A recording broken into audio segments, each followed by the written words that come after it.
신명기 2장 8절에서 15절입니다.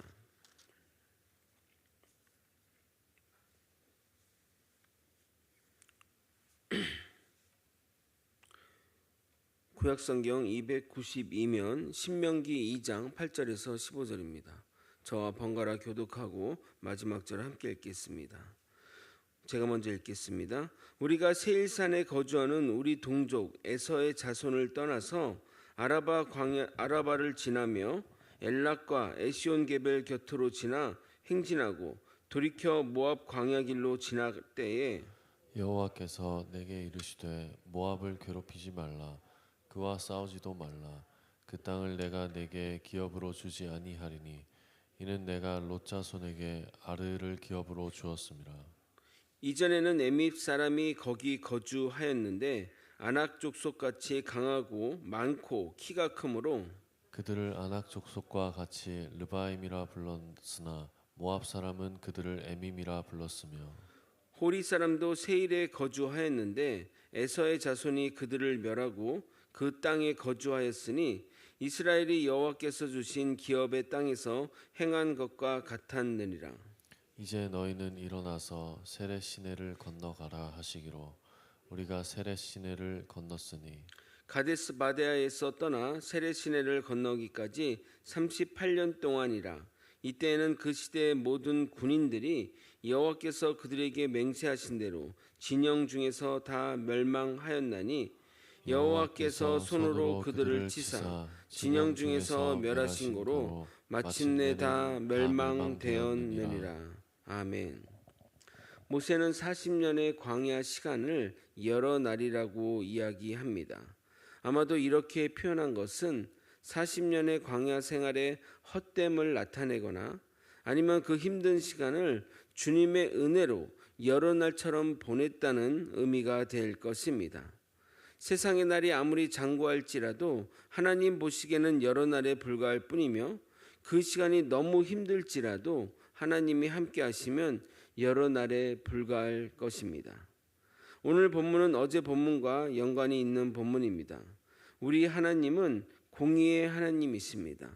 하나님의 공의가 어떻게 실현되는지 본문을 통해 살펴보도록 하겠습니다. 오늘도 주의 말씀으로 하나님을 더욱 깨달아가길 예수님의 이름으로 소망합니다. 하나님은 야곱의 형 에돔 종족과 그러니까 야곱의 형이 에서잖아요. 그 족속들이 에돔 족속인데 에돔 종족과 다투지 말라며 그들의 땅을 떠나 아라바 광야를 지나 엘락과 에시온 게벨로 나아가라고 지시합니다. 하나님이 이렇게 말씀하시는 이유는 에돔 족속이 아직 하나님을 따르고 섬기고 있었기 때문입니다. 이처럼 무조건 하나님의 심판을 행하시는 것이 아니라 죄악에 대해서 심판하시는 것이지 이유 없는 심판을 하시지 않으십니다. 이것이 바로 하나님의 공의입니다. 에돔 족속뿐만 아닙니다. 모압 족속에 대해서도 이렇게 말씀하십니다. 9절을 여러분이 또 한번 읽어보도록 하겠습니다. 시작. 여호와께서 내게 이르시되 모압을 괴롭히지 말라. 그와 싸우지도 말라. 그 땅을 내가 내게 기업으로 주지 아니하리니 이는 내가 롯 자손에게 아르를 기업으로 주었음이라.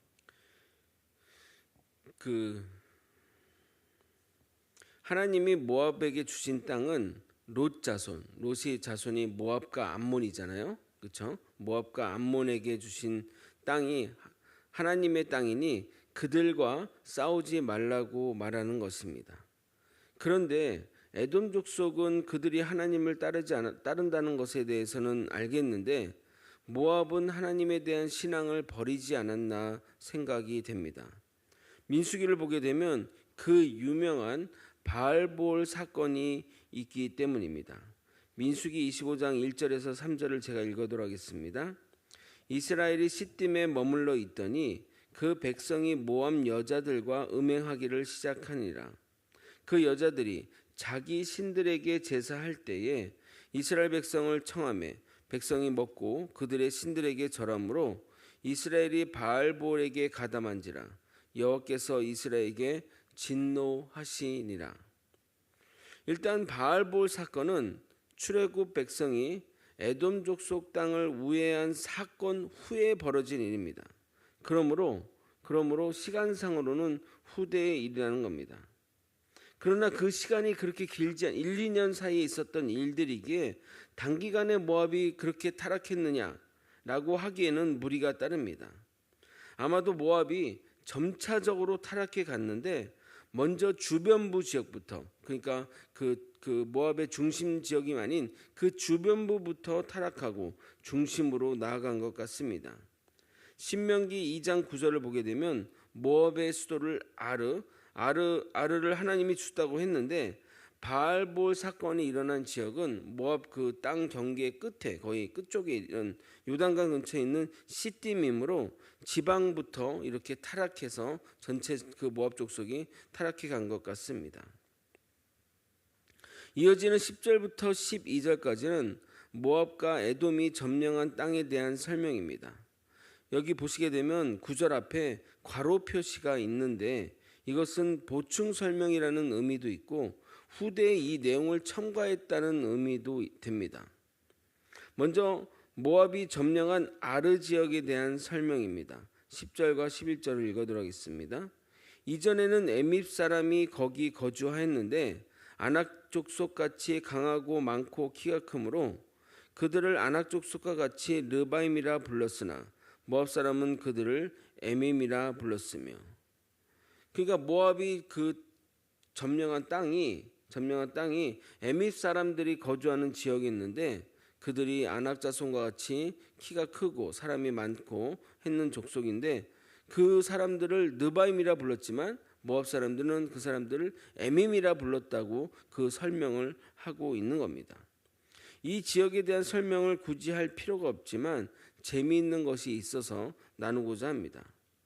모압이 정복한 지역은 원래 에밈 사람이 살던 곳인데 그들이 아낙 자손과 같이 키가 크고 강하다고 말하고 있습니다. 이 에밈의 뜻이 뭐냐면 공포의 사람, 무시무시한 사람이라는 의미로 학자들은 이 에밈 사람들이 거인족이 아니냐 추정합니다. 거의 모든 나라의 신화들을 모든 지역과 모든 나라의 신화들을 보게 되면 거인족에 대한 기록이 있습니다. 신화는 창작물이니 그렇다 하더라도 거의 모든 지역에 거인에 대한 기록이 있었다는 것은 고대에 거인족이 살지 않았었나 추측하게 됩니다. 우리가 얘기한 것처럼 엄청난 크기는 아니더라도 막 3m 막 이런 정도의 크기의 사람들이 살지 않았나 추측하게 됩니다. 왜 그렇게 가능했냐면 노아의 홍수 이전에는 하늘에 위에 물이 있었기 때문에 인간들이 오래 살 수 있었고 또 거대하게 자랄 수 있었기 때문에 그렇게 이야기하기도 하는 겁니다. 물론 확인할 수도 없고 검증할 수도 없는 이야기지만 참 흥미로운 이야기라 하겠습니다. 모압 사람들은 그들을 에밈이라고 불렀지만 세상 사람들은 르바임이라고 불렀다는데 이 르바임이란 이 뜻도 장대한 자인지라 일반적인 인간의 크기를 넘어서는 사람들이라 하겠습니다. 그냥 중요한 내용은 아니지만 그냥 흥미로 이렇게 이해하시면 좋겠습니다. 반면 에돔이 정복한 세일산에는 과거 호리 사람들이 살았습니다. 에세 자손 에돔 족속이 그들을 몰아내고 에돔의 땅이 되었습니다. 그러면서 중요한 평가가 이어집니다. 12절을 여러분이 한번 읽어보도록 하겠습니다. 함께 읽겠습니다. 시작. 호리 사람도 세일에 거주하였는데 에서의 자손이 그들을 멸하고 그 땅에 거주하였으니 이스라엘이 여호와께서 주신 기업의 땅에서 행한 것과 같았느니라. 여기 후반절에 이스라엘이 여호와께서 주신 기업의 땅에서 행한 것과 같았느니라, 이 말이 무슨 말이냐면 하나님이 출애굽 백성들에게 가나안 땅을 기업으로 주신 것처럼 이 땅도 하나님이 모압과 또 에돔 족속에게 기업으로 주신 것이라는 말씀입니다. 우리가 명심해야 될 것은 우리의 기업들, 우리의 땅들은 우리의 것이 아닌 다 주님의 것입니다. 지금은 적용 불가능하고 또 말도 안 되는 일이지만 히브리 지역의 토지 개념은 공공재였습니다. 그래서 하나님이 그의 백성들에게 땅을 똑같이 배분하여 주셨는데 그 사람들이 살다가 실패하거나 또는 잘못하여 토지를 다른 사람에게 팔게 되더라도 49년이 지나면 원소유주에게 돌려주어야 합니다. 이것을 희년 제도라고 하는데 인간의 사유재산 개념으로는 정말 현실적으로 불가능한 하나님의 율법이 되었습니다. 레위기 25장 11절에서 13절입니다. 그 50년째 해는 너희의 희년이니 너희는 파종하지 말며 스스로 난 것을 거두지 말며 가꾸지 아니한 포도를 거두지 말라. 이는 희년이니 너희에게 거룩함이니라. 너희는 밭의 소출을 먹으리라. 이 희년에는 너희가 각기 자기의 소유지로 돌아갈지나. 그러니까 하나님이 토지를 다 나눠줬잖아요. 토지를 나눠서 줬는데 어떤 사람들은 뭐 토지를 잘 생산을 잘해가지고 소출이 나서 먹을 것이 있는데 어떤 사람은 농사를 잘 못해가지고 먹을 게 없어서 토지를 팔 수가 있는데 49년 지난 50년째 되는 그 원소유주에게 그 땅을 돌려줘야 한다는 것이 바로 희년 제도입니다. 이 희년이 하나님의 공의가 무엇인지를 정확히 보여주는 제도입니다. 나중에 이 부분을 좀 자세히 다루겠지만 이 희년 제도만 보더라도 세상의 종교와 세상의 신과는 차원이 다른 하나님의 정의를 깨닫게 됩니다. 세상 모든 종교 중에 이런 희년이라는 제도가 없습니다. 오직 기독교에만 있는 제도인데 이것을 왜 제가 강조하냐면 이것은 인간이 만들어낼 수 있는 제도가 아니기 때문입니다. 너무나 수준 높은 하나님의 공의를 그 희년을 통해 깨닫게 될 수 있습니다. 참고로 이 희년 제도 같은 제도가 그 운영하는 나라가 있습니다. 바로 싱가포르이 그렇게 하거든요. 싱가포르는 그 재산이 이제 100년 동안만 그 집이나 그 땅을 소유할 수 있고 100년이 지나면 나라에게 다시 반납해야 되는 그런 구조를 가지고 있습니다. 그래서 그런 희년 제도에 어울린 토지 개념을 가지고 있다 하겠습니다. 나중에 이 부분을 좀 자세히 다루도록 하겠습니다. 지금까지는 광야 생활을 대략 40년이라고 설명했는데 오늘 본문을 보니 38년간의 회상임을 알 수 있습니다. 앞으로 이제 여기 거쳐서 요단강까지 건너가는 그 기간이 한 2년 정도 걸리는 것 같은데 그렇게 합쳐지면 아마 40년의 세월이 될 것입니다. 출애굽 백성들이 에돔과 모압 땅을 우회하며 도착한 곳은 바로 세렛 시내입니다. 가데스 바데아에서 세렛까지 38년이 걸려 도착하게 됩니다. 14절을 여러분이 한번 읽어보도록 하겠습니다. 시작. 가데스 바네아에서 떠나 세렛 시내를 건너기까지 38년 동안이라.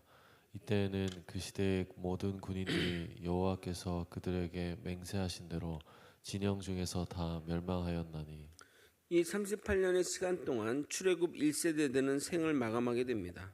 그런데 그들을 군인이라고 표현한 것은 만 20세가 넘어서 군인으로 계수되었기에 그렇게 표현한 것입니다. 그런데 참 역설적인 것은 군인이라면 전쟁에 참여해야 되는데 전쟁에 참여하지 못하고 광야에서 심판을 받아 죽었으니 정말 안타까운 상황이라 하겠습니다. 이처럼 불순종은 하나님의 일에 쓰임받지 못한다는 사실을 잊어서는 안 됩니다. 군인이니까 당연히 전쟁을 해야 되는데 전쟁하지 못하고 그냥 진영에서 죽게 되었으니 얼마나 참 안타깝냐 이 말입니다. 15절은 그들의 죽음의 원인이 심판임을 다시 한번 강조하게 됩니다. 15절을 읽고 설교를 마치도록 하겠습니다. 여호와께서 손으로 그들을 치사 진영 중에서 멸하신 고로 마침내 다 멸망되었느니라.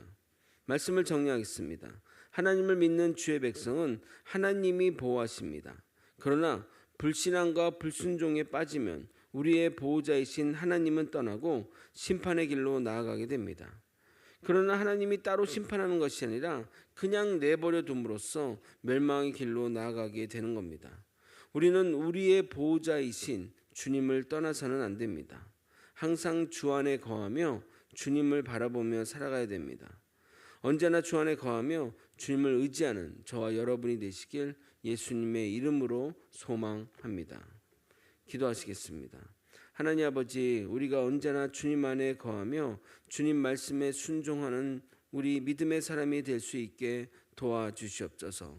불순함과 불신앙과 불순종으로 인해 멸망에 갔던 출애굽 1세대의 삶을 우리가 다시는 밟지 않도록 도와주옵시고 오직 하나님만 의지하며 나아가는 우리 모두가 될 수 있도록 역사하여 주시옵소서.